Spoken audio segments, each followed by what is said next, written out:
వ్యాస్ గారు అందరికీ కూడా మీడియా సమావేశానికి స్వాగతం సుస్వాగతం. మొదటగా నేతాజీ సుభాష్ చంద్రబోస్ 129వ జయంతి రోజు కాబట్టి ఆ మహనీయునికి ఈ సభ మనందరం ఇక్కడ ఈ రోజున నివాళులు అర్పిస్తూ ఉన్నాం. ఒకసారి మనందరం కూడా నేతాజీ సుభాష్ చంద్రబోస్కి కొనసాగింపే ఇటువంటి కార్యక్రమాల యొక్క ఆలోచన. ఈ యొక్క వేదిక ప్రెస్ మీట్ వేదిక చూస్తే ఒకటి స్పష్టంగా అర్థమవుతుంది, ఈ ఉద్యమం యొక్క స్ఫూర్తి.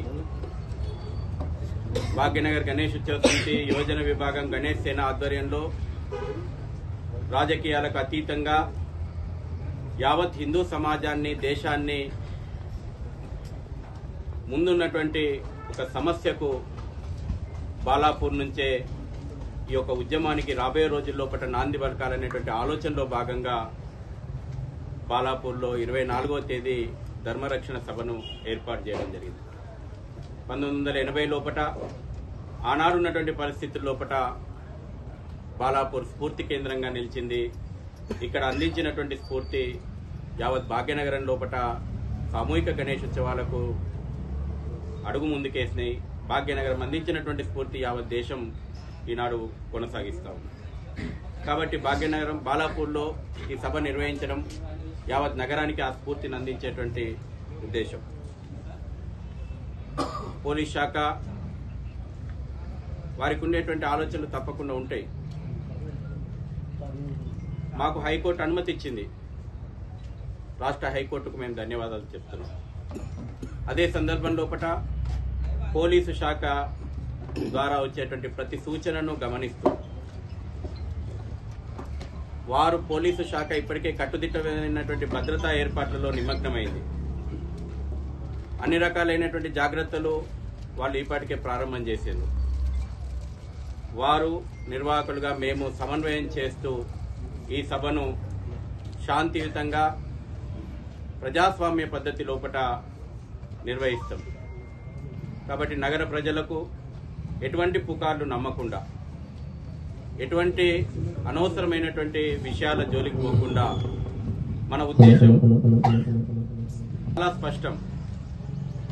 ఇది సంస్థలో పార్టీల ఎజెండాను కాకుండా సమాజం ఎజెండాగా ఈ విషయాన్ని మరల్చిన రోజున, సమస్యకు కదలిన రోజున ఈ సమస్యకు శాశ్వత పరిష్కారం వస్తుంది. కాబట్టి ఇప్పటికే ఈ ప్రాంతము భాగ్యనగరం లోపల అనేక ప్రాంతాల నుంచి సాధారణమైనటువంటి ప్రజల లోపల ఈ కార్యక్రమం మీద చర్చ జరుగుతుంది.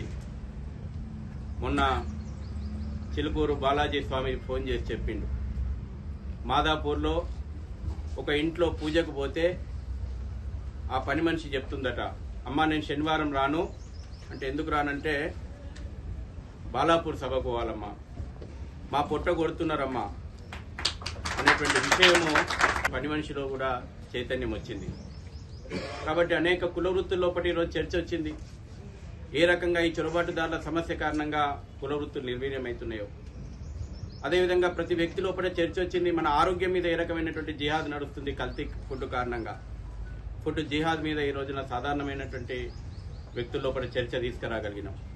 అదే సందర్భం లోపల ప్రజల యొక్క భవిష్యత్తు, రాబోయే తరం యొక్క భవిష్యత్తు గురించి జంజి యువత ఆలోచన చేస్తుంది. విశ్వనగరం, భాగ్యనగరం ఐటీ హబ్బు, ఈ ఐటీ హబ్బును రక్షించుకోవాలనుకుంటే నగరాన్ని పట్టి పీడిస్తున్నటువంటి ఈ సమస్యకు పరిష్కారం లభించాలని యువత ముందుకు వస్తూ ఉంది.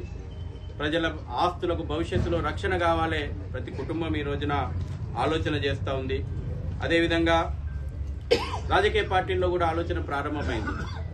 దేశంలో జరుగుతున్నటువంటి అనేక పరిణామాలు చూసిన తర్వాత ఇవాళ ఒక రకంగా పెనవేసుకొని వస్తున్నటువంటి ఓటు జిహాద్ కారణంగా ఏ రకమైనటువంటి భవిష్యత్తు ప్రమాదాలు వస్తున్నాయో రాజకీయ పార్టీ లోపల ఆలోచన మొదలైంది.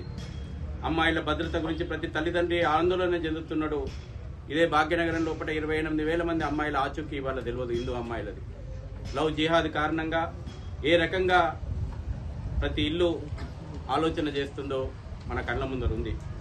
లక్షల రూపాయలు ఖర్చు పెట్టి కళాశాలలకు పంపిస్తుంటే డ్రగ్ జిహాద్ రూపం లోపట భవిష్యత్తు పిల్లల యొక్క జీవితాలను నాశనం చేస్తుంది. కాబట్టి అనేక రకాలైనటువంటి విషయాలు ఈరోజు ఈ కార్యక్రమం బాలాపూర్ కార్యక్రమం ఇప్పటికే 90% మనం విజయం సాధించినాం. ప్రజల లోపట వచ్చినటువంటి కదలిక ఇవాళ ఇప్పటికే మనం అనుకున్నటువంటి లక్ష్యాల్లో 90% చేరగలిగినాం. రేపటి మీటింగ్ ద్వారా ప్రతి జిల్లాకు, ప్రతి మండలానికి, ప్రతి గ్రామానికి తెలంగాణ ఈ ఉద్యమాన్ని ఆలోచనను తీసుకెళ్తుంది. అందులో అందరినీ కూడా కలిసి రమ్మని, సహకరించమని చెప్పి భాగ్యనగర్ గణేష్ ఉత్సవ సమితి గణేష్ సేన పిలుపునిస్తుంది. మీడియా కూడా ఈ కార్యక్రమం విషయం లోపల వాస్తవమైనటువంటి మా యొక్క ఉద్దేశాన్ని ప్రజల మధ్యకి తీసుకెళ్లాల్సిందిగా మేము విజ్ఞప్తి చేస్తూ ఉన్నాం.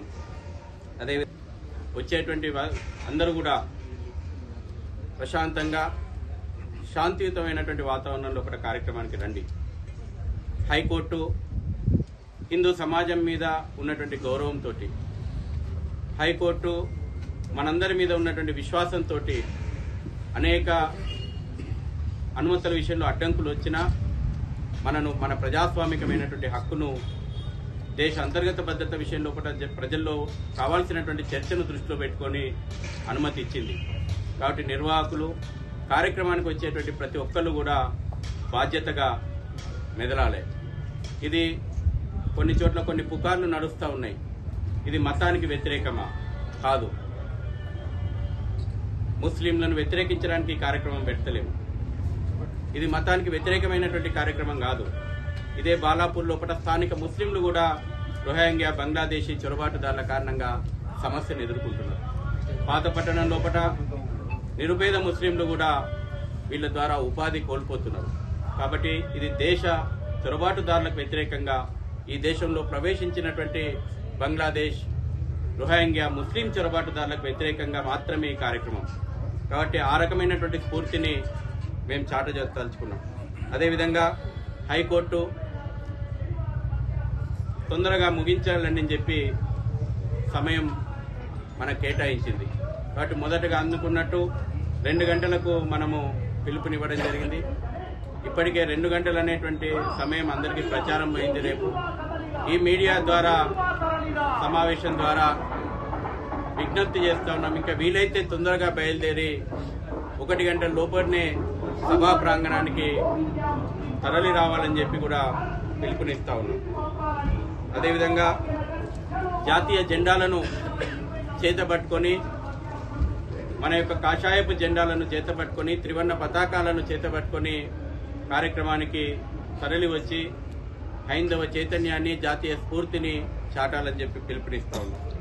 అదేవిధంగా ప్రజలకు ముఖ్యంగా మేము మీడియా కూడా ఒక విషయాన్ని రాయాల్సిందిగా, ఈ ప్రాంతం ఎయిర్పోర్టుకు చాలా మంది, వేల మంది ప్రతిరోజు కూడా పోతుంటారు. రేపటి రోజున సభ కార్యక్రమం కారణంగా ట్రాఫిక్ ఇబ్బంది తలెత్తేటువంటి అవకాశం కూడా ఉంటుంది. కాబట్టి రేపు బాలాపూర్ యొక్క రూటును ఎయిర్పోర్టుకు పోవాలనుకున్నటువంటి వాళ్ళు ఈ రూటు కాకుండా ఆల్టర్నేటివ్ రూట్లో పోవాలని చెప్పి కూడా ప్రజలకు విజ్ఞప్తి చేస్తూ ఉన్నాం. ఎందుకంటే మీకు కూడా ఇబ్బంది కావద్దు. కాబట్టి ఈ రోజునే మీడియా ప్రముఖంగా ఈ విషయాన్ని కూడా ప్రజలకు చేరవేయాలని. అదేవిధంగా రేపు గిరిధర్ స్వామీజీ వారు ముఖ్య అతిథిగా కార్యక్రమానికి వస్తూ ఉన్నారు. రాజస్థాన్ నుంచి వారు స్వామీజీ వారు ముఖ్య అతిథిగా మనకుంటారు. అదేవిధంగా విశిష్ట అతిథులుగా శ్రీ ఆదిత్య పరాశ్రీ స్వామీజీ వారు కూడా కార్యక్రమంలో మనను ఉద్దేశించి ప్రసంగిస్తారు. అదేవిధంగా చిలుకూరు బాలాజీ ప్రధాన అర్చకులు శ్రీ రంగరాజన్ గారు కూడా మరొక అతిథిగా ఉంటారు. వారితో పాటు భాగ్యనగర్ గణేష్ ఉత్సవ సమితి పదాధికారులు, ఇతర పెద్దలు కూడా సంక్షిప్తంగా మన ముందర రేపు కార్యక్రమంలో మన ఉద్దేశాన్ని చెప్పబోతూ ఉన్నారు. కార్యక్రమంలో భవిష్యత్తు కార్యాచరణ గురించి కూడా స్పష్టంగా రేపు ఒక తీర్మాన రూపంలోపట సభా వేదిక ఒక తీర్మానాన్ని కూడా ప్రవేశపెట్టబోతుంది. ఆ తీర్మానం రేపు సభ ద్వారా మీ అందరికీ కూడా స్పష్టత వస్తుంది, ఏమేమి విషయాలు ఉండబోతున్నాయో. కాబట్టి మరొకసారి ప్రజాస్వామ్యయుతంగా దేశ అంతర్గత భద్రతను దృష్టిలో పెట్టుకొని ఈ ఇక్కడ ప్రజల యొక్క భద్రతను దృష్టిలో పెట్టుకొని నిర్వహిస్తున్నటువంటి ఈ కార్యక్రమంలో అందరూ కలిసి రావాలని చెప్పి, తరలి రావాలని చెప్పి పిలుపునిస్తూ స్థానిక బాలాపూర్ వాసులు గత వారం రోజులుగా ఈ ఏర్పాట్లలో నిమగ్నమైనారు. వాళ్ళందరూ కూడా మరొకసారి పేరు పేరున ధన్యవాదాలు చెప్తూ కార్యక్రమాన్ని పోలీసు శాఖకు కూడా మేము విజ్ఞప్తి చేస్తూ ఉన్నాం. తప్పకుండా హైకోర్టు మార్గదర్శకాలు, పోలీసుల సూచనలు పరిగణలోకి తీసుకొని కార్యక్రమాన్ని విజయవంతంగా చేసుకునేటువంటి బాధ్యత ప్రతి ఒక్కరి మీద ఉందని కూడా తెలియజేస్తూ మీడియా సమావేశానికి వచ్చినటువంటి మీ అందరికీ కూడా